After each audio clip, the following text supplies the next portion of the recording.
There's been a lot of misconceptions about this idea about daylight savings time, whether or, moving the clocks forward, back, what's happening? Oh my God, I can't sleep. Oh, I hate this time of year, right?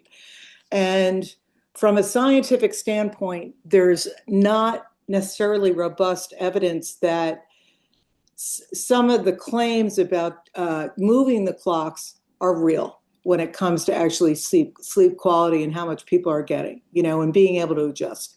So we'll put that aside for now because that is more of the scientific part of this story. But you deal with this from a safety perspective, right?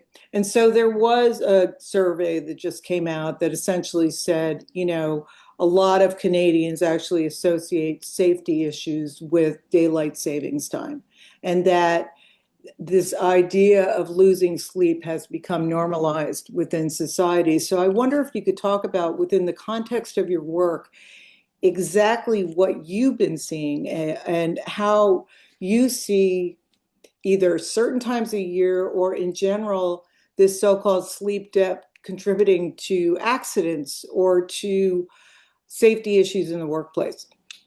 Sure.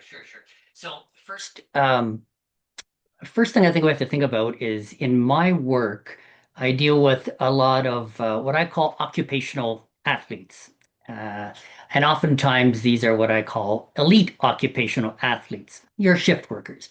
I use that reference because these folks are asking their brains and bodies to perform at very high levels in biologically and socially challenging conditions and situations. Mhm. Now, uh, by far the biggest influence is their shift work and all of the components that get attached to it. Trying to live a normal life while you're working shift work, you've got lifestyle issues, you've got organizational demands, them asking you to work all sorts of different shifts and still do a really good job. So that by far is a much greater influence and concern for me on a daily basis Mhm. than our switches once or twice, or twice a year, right? Now, uh, when I approach the discussion around clock changes, it's really a caveat or an awareness component where we discuss what might happen to some people when we move to daylight saving time, which is a lot of us lose an hour of sleep. It's a little difficult to go to bed early to automatically adjust your system. If your brain and body, your circadian rhythms aren't lined up well, it's hard to force yourself to sleep when you're not ready to sleep. So typically we end up with an hour less sleep. And it does then also take you time to adjust to that change in the spring summer with daylight savings, you're asking the brain and body to do what's called phase advance, which is move everything counterclockwise, which is much harder for the brain and body to do. So it does take a few days to adjust to it. Much easier in the spring to stay up a little later and let the brain and body adjust that way. Same thing as westward travel is usually easier than eastward travel. So the first thing is awareness about it, that you might be getting less sleep, and it will take you a few days to adjust to it. For normal non-shift working people working the standard daytime hours, within a few days they'll be adjusted to it. For the shift workers, my elite occupational athletes, if you combine the disruption from that circadian rhythm change plus what they're already trying to manage from a shift worker perspective, the challenge can go on much longer than a few days. It might take them a week or two to recover from that. And what's going on in both our shift workers and our standard workers, standard working time folks, is first of all, we're trying to catch up from the lost sleep that we've had. But as your circadian rhythms are adjusting to the new sleep phase and daily rhythms, your circadian rhythms, of which we've got hundreds, and there's lots of it. If you've talked with the science folks, you'll know that circadian rhythms, we now know that they occur at a cellular level, right? So if you take cells from the gastrointestinal system, you put them in a petri dish, you'll see a cycle of about 24 hours going on. By very quickly changing where you want your circadian rhythms to line up, not only are you interrupting these larger functions of our body, like the gastrointestinal system, but actually interrupting the cellular function that's going on as well. And with those disruptions comes extra sleep problems.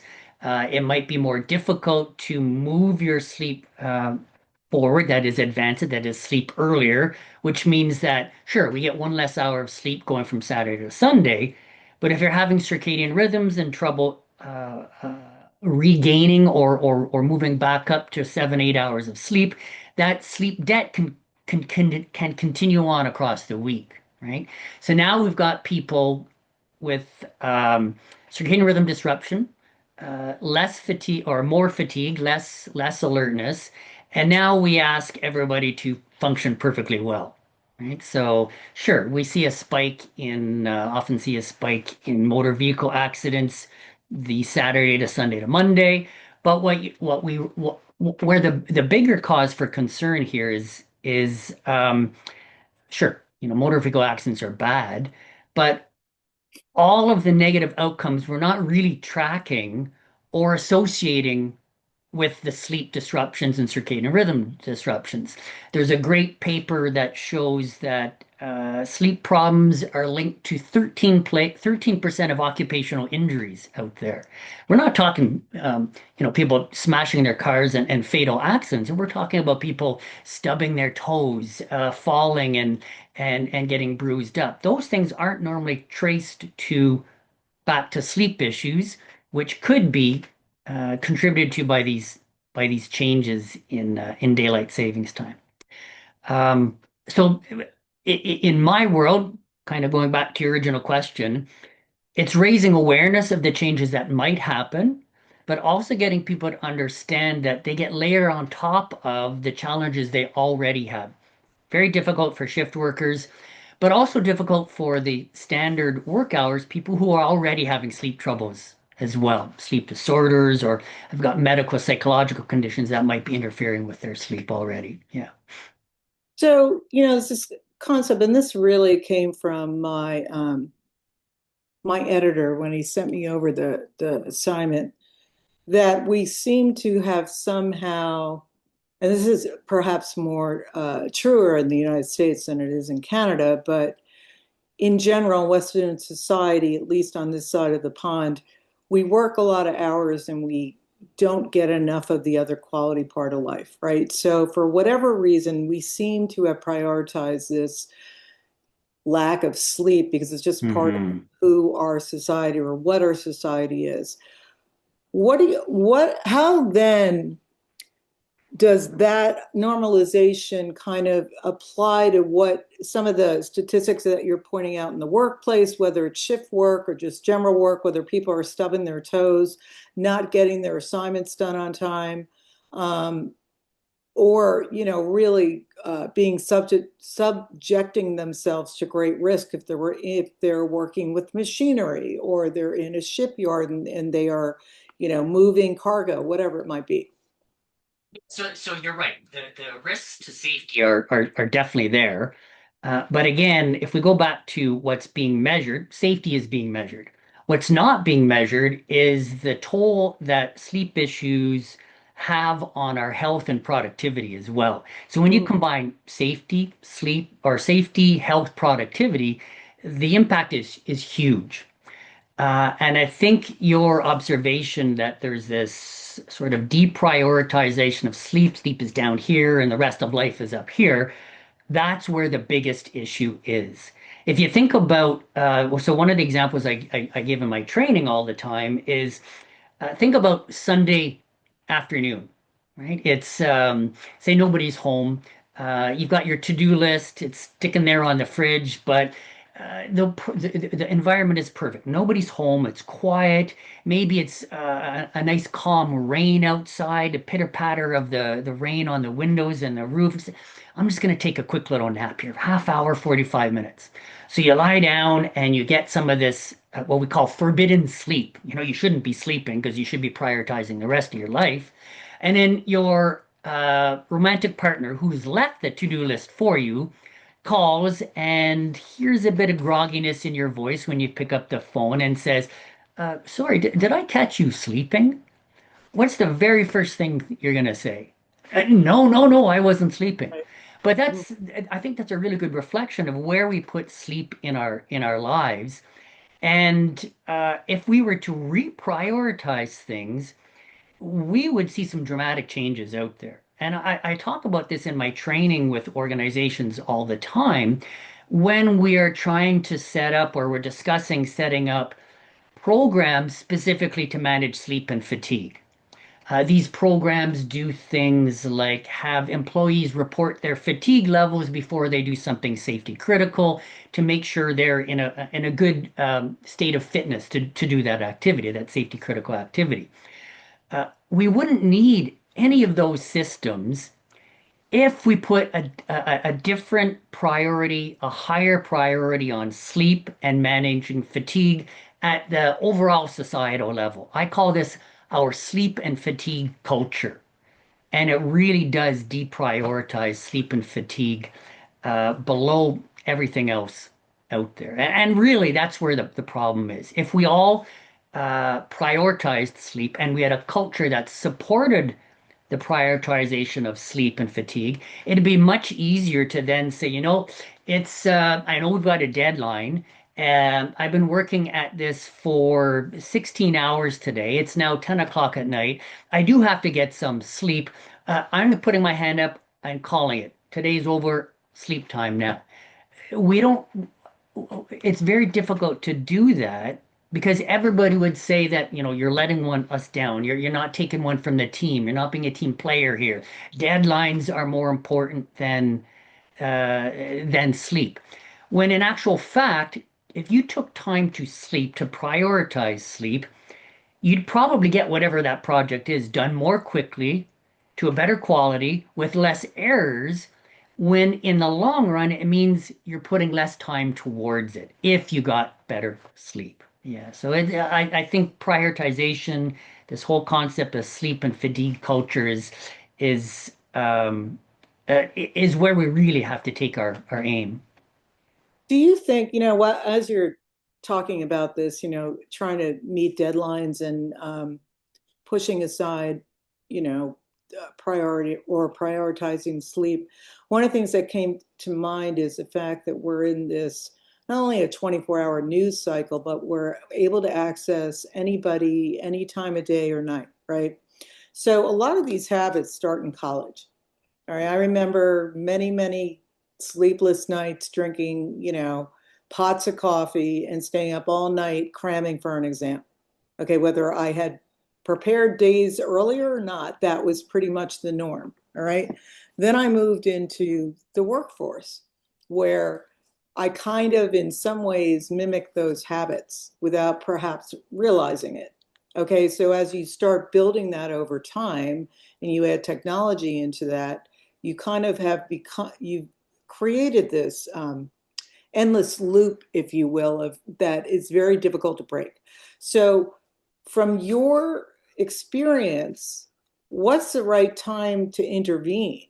Is it when we're young adults before we start really forming these habits? I know we can't go to teenage years because that's all they do. So, Mhm. it's a little bit different. The brain is developing, and it's great to stay in bed till 12:30 in the afternoon, then stay up till 2 o'clock in the morning. But you know, theoretically, you're dealing with a college population who are young adults. So is that the time to start from a healthcare perspective also, not just work? Should they be starting to think about and talk to patients and talk to students about sleep and the I importance? think, yeah, if I could have a magic wand and change how we function throughout all industrialized society. I'd have that discussion start as soon as you can start talking to children. In preschool, even start getting them set up so that they understand that sleep should be one of the most considered one of the most important things you do in your daily activities. Um, is that possible? I don't know. It would take a lot of effort. It would take a lot of effort, not just from individuals, but from government, industry, everything to support that new culture. Um, if that's not possible, then when people start to kind of think on their own and start considering how their decisions and their actions might affect them in the future, might be a good time. And a lot of times, I think you're right, is that's happening in the maybe high school, but more post-secondary phase of life, whether that be work, college, university, training, whatever. They're thinking more about the future. So if we could start having these discussions at that point in time, we might be able to move the prioritization level of sleep um, up a little bit higher. One of your questions or thoughts about was, do healthcare practitioners have a role to play here? And I absolutely totally agree that I do think they've got a huge role to play here, not only in the identifying sleep problems and helping to get appropriate treatment for it, but on the prevention side of things too. To start talking with people about how to ensure they optimize their sleep, how to ensure that they get the right amount of sleep for them on a daily basis, sort of every 24 hours of life, and um, start considering sleep as a vital sign. So every time you talk to a healthcare practitioner, they take your temperature, your blood pressure, listen to your heart. They should also then ask about your sleep. And if there's any hints there that there's abnormal sleep or there's problematic sleep or that the person isn't prioritizing their sleep, then maybe it's a good time to have a conversation about that. Now, the challenge here is that uh, the people perfectly positioned to have those conversations are usually accredited and diplomats of specialized training for sleep, right? So if you ask most general practitioners, well, they might read half a chapter on sleep in their training and then have to learn everything else on their own. And you mentioned a lot of the myths at the beginning of our conversation. There's a lot of myths perpetuated by healthcare practitioners about sleep and fatigue as well. For example, a colleague of mine was speaking with a nurse practitioner about his sleep, and it was to me, given the clinical background I have, is quite obviously problematic. He's got had chronic pain, and he was tossing and turning, waking up at least 6 times a night, which means his sleep is being disrupted almost once an hour that he's aware of. Plus, there's all these other arousals likely going on in his brain that are disrupting his sleep that he's not aware of. And he's bringing his sleep down to low levels, 5, 6 hours a night.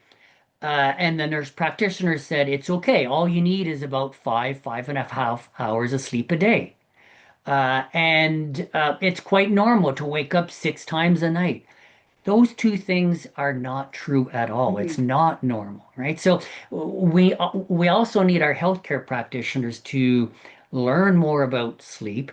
We need more sleep specialists, both at the psychology and medical side of things, trained and accredited, because there's just not enough right now. Their waiting lists are 6 months to a year long, and without getting the appropriate advice and getting them intervening and helping people prioritize their sleep, I think it's going to be a big challenge. Well, in Canada in particular, like we won't get into the United States model because it's a whole new model. But in Canada in particular, there is a significant shortage of healthcare professionals, particularly primary care doctors. There's also been a significant shortage of mental health professionals across Canada. Whereas there have been efforts to try to address this. If you go down to the medical school level, There's not enough slots for residencies. You know, a lot of healthcare professionals, the kids at that level, they leave to get their medical degrees, don't necessarily come back.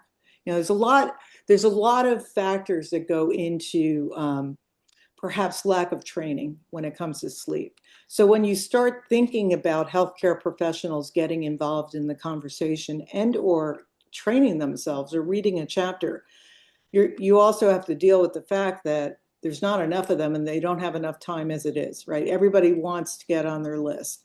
So is part of the mandate then to make sure that you have some kind of connection to someone who might be able to educate your patient or at least provide educational materials? And if so, I don't know. I know there are sleep societies in Canada. There must be sleep people who do what you do when it comes to safety. So are there specific places that doctors can access on behalf of their patients? Uh, yes. So in Canada, we have the Canadian Sleep Society. And although it's primarily a group of researchers, they are trying to make some great efforts in raising awareness for the general Canadian public. They're a great resource. The challenge with pointing people to online information is there's just so much, again, mythology out there Sure. that chances are they're going to hit the wrong website. There is one organization in the United States called the Sleep Foundation, and there's also the National Sleep Foundation. They are very good sources of accurate scientific information, as is, I'm sure, Medscape, right? So it's a science-based website. There is uh, another group called the American Academy of Sleep Medicine, which is in charge of training all of the sleep docs, medical and psychological, across North America. The other place where I think we might be able to, or two other places where I think we might be able to make some inroads in changing how people think and feel and behave around sleep and fatigue is at the organizational level. So I am seeing lots of organizations, especially the ones with some foresight and the ones who are trying to be proactive, thinking a little differently about sleep and fatigue, and hiring people like myself to guide them through that. They could exert an instrumental influence on getting their workforce to change how they think about sleep and fatigue, Mhm. which then might expand the thinking around sleep to their families, then to their friends. So, sort of a top-down approach, organization moving out into and changing the culture around sleep and fatigue that way. But again, they have to have some sort of science person helping guide them so that they can provide the right type of information. The other place I'm seeing a lot of change, or have seen a lot of change, especially in the last 10 years, is in the media. Uh, Now, mostly the news media, where they are taking great pains to ensure that the science they share is accurate. And I think that the messages that are starting to come out a lot more, at least in the last 10 years, are about the need to prioritize sleep in general. I mean, there's lots of subtopics around it, but it's really showing the need for sleep and all of the influences it can have on the rest of our lives, both health, productivity, safety, all of these things. So I think that's another great resource. I think the challenge there, of course, is that that's sort of a push medium, right?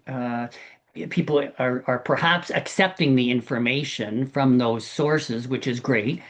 But if they are that maybe I'm not using push pull correctly, but if they're going to pull medium where they're going to actually find the information, it's up to that individual to choose what's right and wrong, and that's where the problem then comes in, right? Because Yeah. again, there's fake news and there's real news, and how do we control it? Right? How do we make sure that people are getting the right science behind it? Yeah. So, you're a sleep and fatigue specialist. How's your sleep? I am, for lack of a better term, pretty militaristic about my sleep. I pay a lot of attention to it. I firmly believe in what I preach, in that without sleep, the rest of life suffers. Uh, so I try and ensure that I get the right quality of sleep and the right quantity. And I said quality first because quality is just as, if not as important as quantity of sleep. 8 hours of poor quality sleep is not going to help as No. much as 8 hours of good quality sleep. And in fact, even shorter sleep, if it's amazing quality, is better than longer, really, really poor quality sleep. So I do pay a lot of attention to my sleep and all of the influences of it. And for me, it does play I would say probably the most important role in my life in priorities. There's not much I will do that will make me skip sleep. And is that why you got into this field? Kind of, but really got into this field through an interest in dreams, believe it or not. Ah, Nice, okay. fun, sort of fluffy area. And for some reason, as a kid, I never read a lot of novels and stories or comics. I gravitated towards dreams and reading stuff about dreams. And throughout high school, lots of stuff about dreams and self-help books and all of that. And then in university, I said, well, who studies dreams? Psychology people. So I took psychology, and then somewhere along the line, I learned that, wow, dreams occur during sleep. If I want to learn more, I better learn about sleep. And then Mhm. sleep took me in that whole new direction. That's how I got into that side of things. Yeah. Plus, Okay. I love sleep, so there's You it know, and I feeds don't off know each anybody other. who doesn't, quite Yeah, frankly. You yeah. know, a It's lot of it's. people want to keep going, but most of the people in my life, inclu present company included, love sleep. I mean, Hmm. particularly these days. Um, Yeah. are there any other safety anecdotes that are non-shift related that you might be able to share, whether it's fatigue during driving? You know, not everybody has a car that talks to them when they cross over a line. Okay, so, you know, Yeah, I was thinking about this before our interview, and I do have one story that might sum up or illustrate a lot of what we've been talking about, this mhm, deprioritization of sleep, the sleep debt build up, and how it can impact you from a safety perspective. And let me just clarify the concept of sleep debt too. In most cases, at least the way I conceptualize sleep debt, and in fact how the Canadian Transportation Safety Board and the National Transportation Safety Board conceptualize sleep debt, is a buildup of lack of sleep, so not getting enough sleep, that is poor quantity of sleep that builds up over time. Right? Also referred to as chronic sleep disruption. And sleep debt is usually referring to the quantity.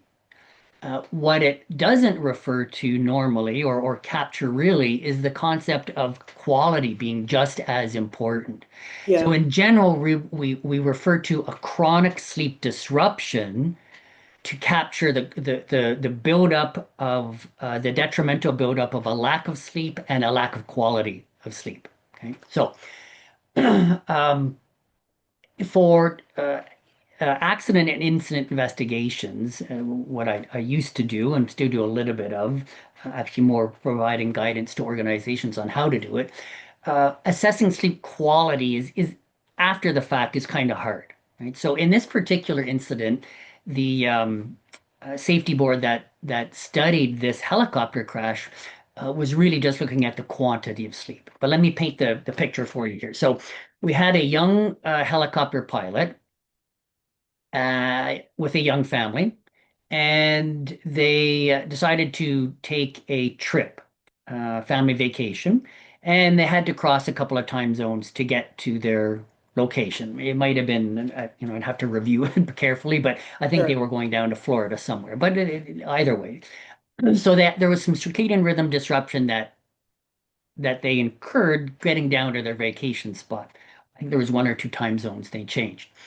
As all young families typically do, they prioritize the fun over the sleep.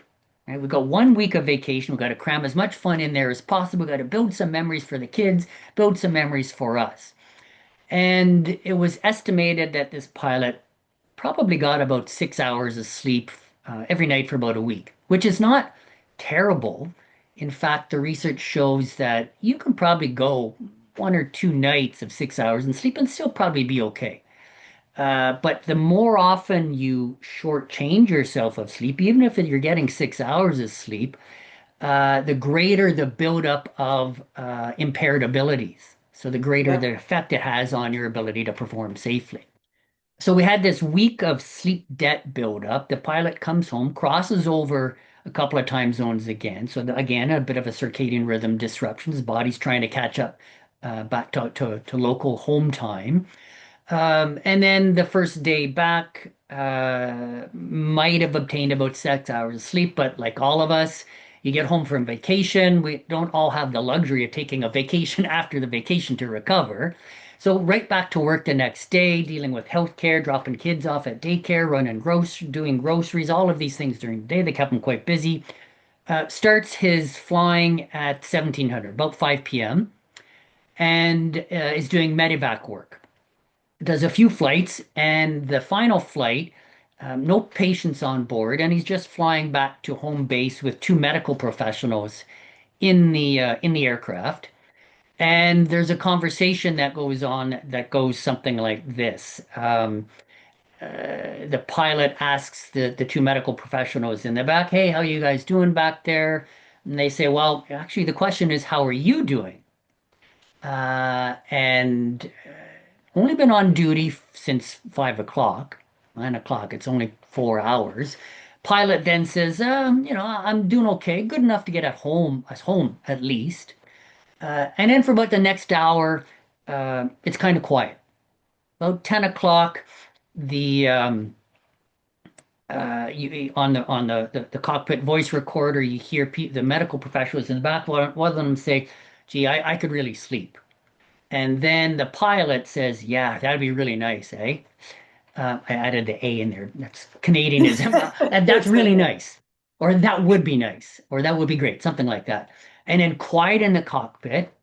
And then the flight data recorder shows a dramatic slant to one side, a roll to the side, so much so, and nose down.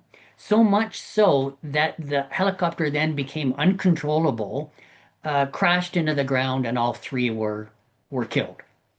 So, uh, how could you prevent that? Well, go back and look at the drivers for lack of sleep.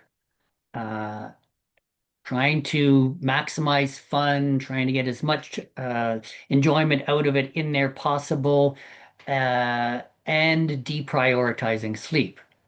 Upon return, again, not take coming back a couple of days early, shortening the trip to recover from short sleep, but hopping right back into life right away. And that's just one story of many that are out there at the very sad, uh, fatal, catastrophic level. Yeah. Right. Um, I don't have really anything else I wanted to ask you. Is there anything that you uh, wanted to bring up that you feel would enhance this topic in any way, in addition to daylight savings time yesterday or 2 days ago? Right. Apparently Friday is International Sleep Day. You know, all of these fake holidays. Yeah.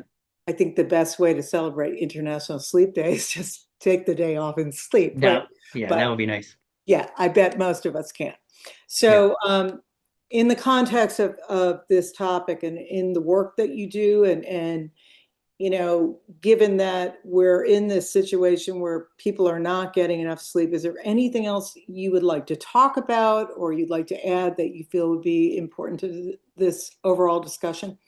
Well, I'm not having not discussed what you've spoken with the other medical or science professionals about. But if you're looking for, I did write an article explaining why the scientists, researchers are saying standard time is better.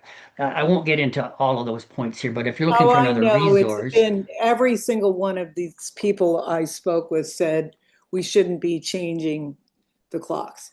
And that is yeah, the argument. It's been going on since time immemorial, and I think I just read one of the United States in the US, Maryland, is going to make daylight savings standard. daylight Per savings. daylight savings. Hmm. Um, Indiana makes standard time standard. Okay. I think the question is there are some people for whom crossing one time zone, which is basically what is equates to moving a clock, isn't that big a deal. You can Hmm. kind of catch up if you do it the right way. One of the experts I spoke to said, don't go to bed an hour early, do it in half an hour increments.